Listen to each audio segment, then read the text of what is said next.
नमस्कार दोस्तों, मैं आपका दोस्त संजय बेड़िया गिरगांवकर।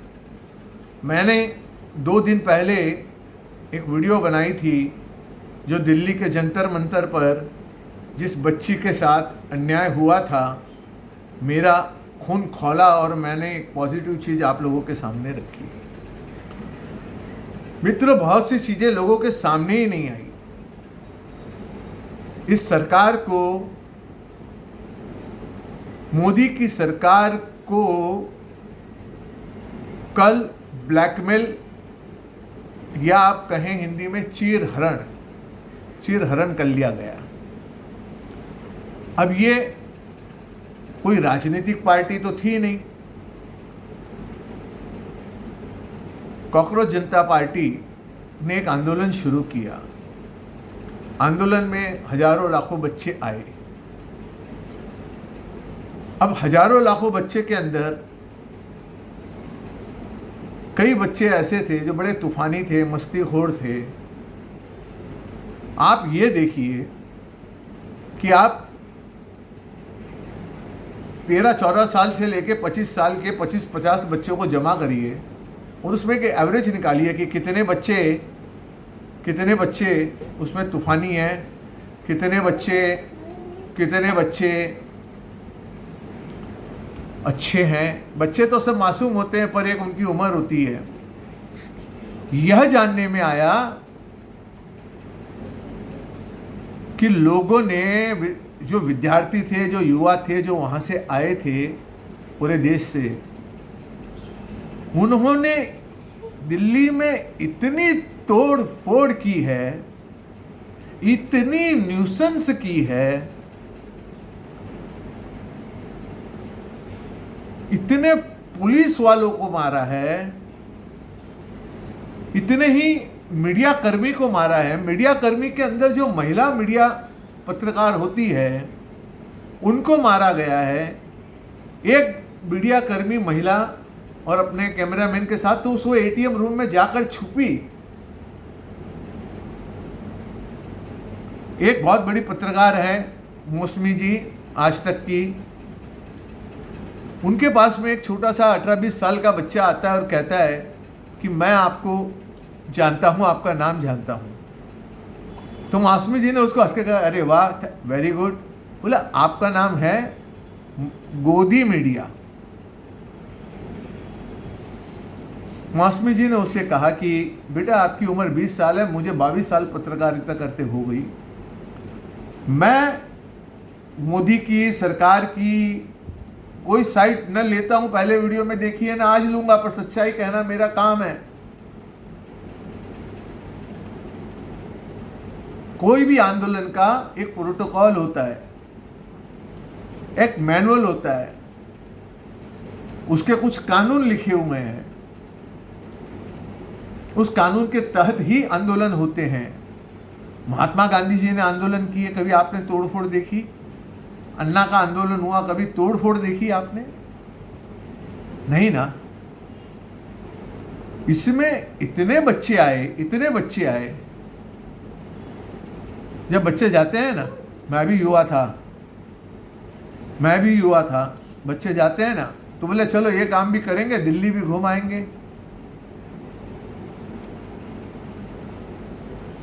थोड़ी पिकनिक का माहौल भी बन जाता है बच्चों में, दोस्तों के अंदर। और इसमें सबसे मजे की बात कि इसमें आपसी दुश्मनी भी निकली। अगर एक लड़का दूसरे लड़के से उसकी जम नहीं रही है तो उसने मॉब में चिल्लाया, अरे ये लड़का तो बीजेपी वाला है, मारो मारो, और पूरे मॉब ने उसे मार दिया। मॉब, पुलिस कितनी है? पुलिस की संख्या दिल्ली के अंदर कितनी है?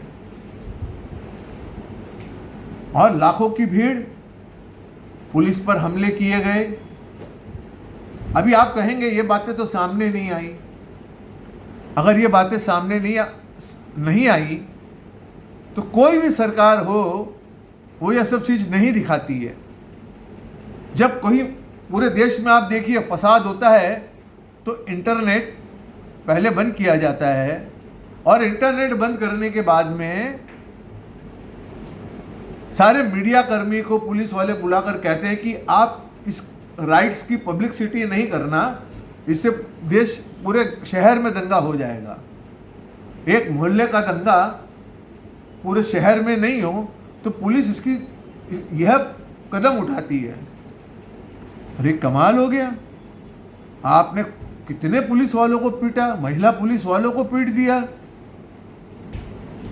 ये राहुल गांधी जी, अच्छा हुआ लोग कहते हैं राहुल गांधी लेट हो गए, उनको इस आंदोलन में आना था, शायद वो लोग उन्हें एक्सेप्ट भी नहीं करते, और आते तो कांग्रेस के कार्यकर्ता भी आते, वैसे भी आए थे, और वहाँ स्टैम्पेड हो जाती, भागदौड़ हो जाती।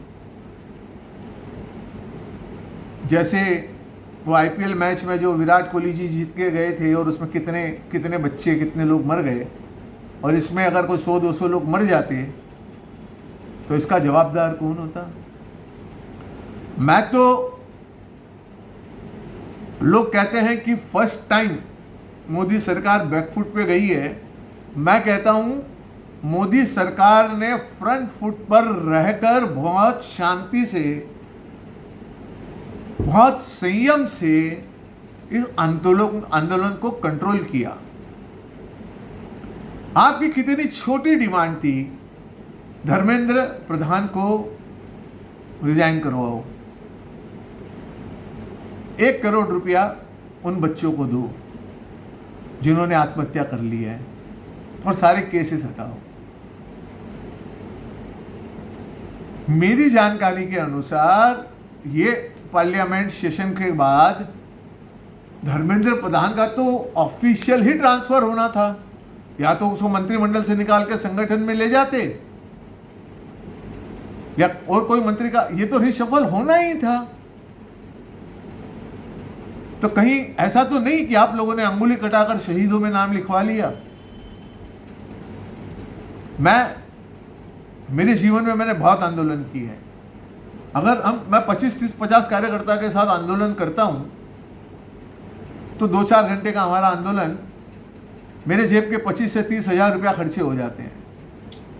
आप जो आंदोलन 35-37 दिन चलता है, वह आंदोलन 10 करोड़ रुपए के लिए, 10 करोड़ रुपया खर्चे के नीचे नहीं चल सकता। भले ही वो आंदोलन लोगों ने डोनेट किए हो, कहीं से आए हो। अब जिन्होंने भी डोनेट किया है उनकी मंशा क्या थी? बच्चों की मंशा तो सिर्फ आंदोलन थी और धर्मेंद्र प्रधान का इस्तीफा था। देश में अराजकता फैले, एक गृह युद्ध हो, बच्चे मारे जाएं, और इसके बाद मोदी सरकार का पतन हो। इनके पीछे कौन था बच्चों के, ये जानना जरूरी है। बच्चों ने भी, मेरे भी घर का बच्चा अगर न्यूसेंस करे तो मैं बर्दाश्त नहीं करूंगा।